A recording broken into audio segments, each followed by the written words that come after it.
Konnichiwa, Internet. Today I would like to give a quick tribute to the passing of Satoru Iwata. It's a really bummer. I can't believe the guy was only 55 years old. As an older gamer, that kind of hits close to home. I mean, a lot of us aren't really that far away from that age. It's kind of scary when something like that happens. I just wanted to talk quickly about what I liked about him and a way that he touched my life, and then, a quick tribute from there. The reason I liked him is because he's not your typical CEO. He wasn't there, he didn't get there from a money perspective. He got there from a gaming perspective. He was a designer, he was a programmer, he wasn't a money grubber. And because of that, it made his approach to running the company significantly different than anywhere else. It made him more interested in how he could get people to play video games. It made him more interested in keeping the integrity of his company and the games that they made intact, as opposed to just crapping out Nintendo-branded diarrhea on mobile. He was vehemently against that. When they finally decided to go into mobile, they're doing it very intelligently, and they're doing it very carefully to make sure that they can maintain the integrity of the label. And that's something that most companies wouldn't do. They would just try to get that quick buck and retire on that island while the rest of the company went up in flames, you know what I mean? So I thought that was very cool of him. Also the fact that, when their company posted the loss for the first time ever, and they were saying how several people were going to need to get pay cuts and they were going to have to let people go, he personally took a 50% pay cut so that his employees wouldn't get hurt by this.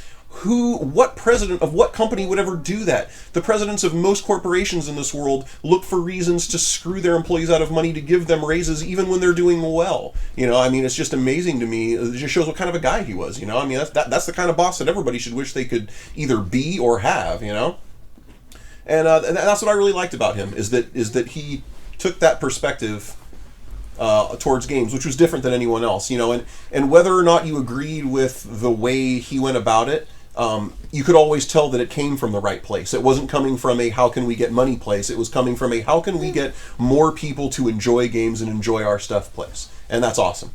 That's really awesome. In terms of me personally, the way he affected my life, so it's one of my firsts. The first time I ever played a Nintendo, a friend of mine told me how he had this thing called an Nintendo.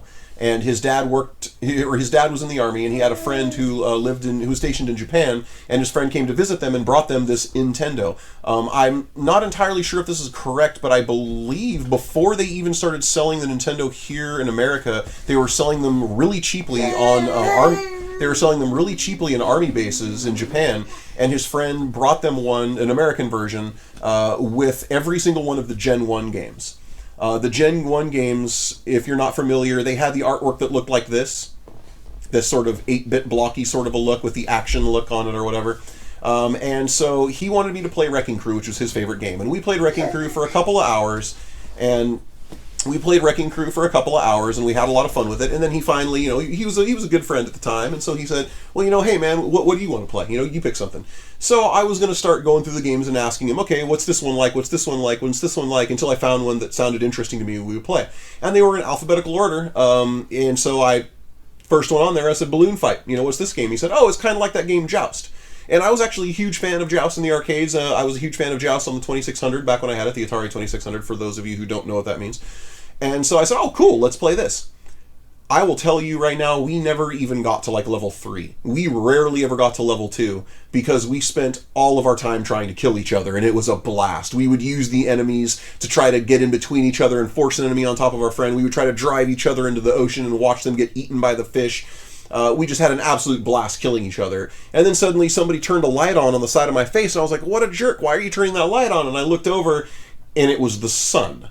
I had stayed up all night playing a video game with my friend. That was the very first time that had ever happened to me. I was probably, I want to say 11 and a half, I think it was. About 11 and a half, maybe 12, somewhere around that area. So yeah, that was the very first time I ever stayed up all night playing a video game without even realizing how late it had gotten. And it was thanks to Mr. Iwata's work on that game, Balloon Fight. I would like to go ahead and leave this tribute with a message to the friends and family of Iwata. Go shusho sama deshita. It's go shusho sama deshita. Go shusho sama deshita. And I guess I'll just leave you guys out with a little song. Boop, boop, boop, boop, boop, boop, boop, boop, boop, boop, boop.